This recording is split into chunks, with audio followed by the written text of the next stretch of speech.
Hello everyone, I am Cheyenne Quinn, a student at the Unity College. I am currently studying wildlife conservation.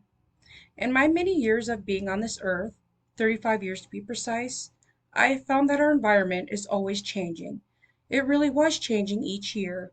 I've started to really notice the older I have gotten, aside from what the news presents us, I have seen that our winters were starting to come later and later.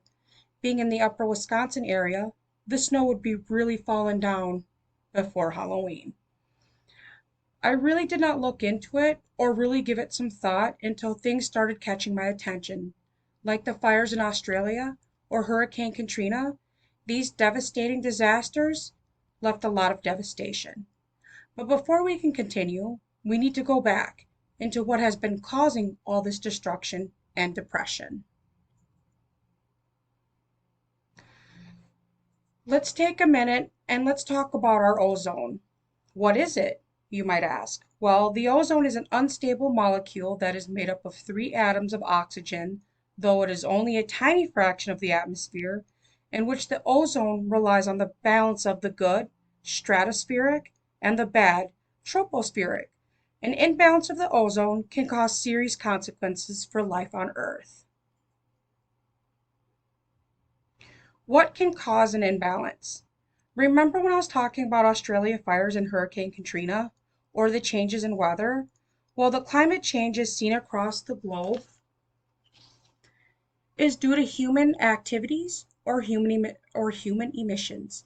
The chemicals that we use on a day-to-day basis, it gets trapped within our ozone, causing it to retain heat. Greenhouse gases is what we call it. Our pollution gives off chemical signature that stay in our atmosphere. Marine pollution, human emissions, and landfill pollution give off chemicals that absorb heat, or our environment is becoming sick with each given year due to these chemicals. Though we have policies in place to help reduce emissions and give us alternative solutions to our ever-growing problem, things like alternative transportation, green energy, and eco-friendly products, it will take decades to repair what past generations have done to the atmosphere. Being aware of our Earth and aware of our own impact on what we do to the Earth. Thank you.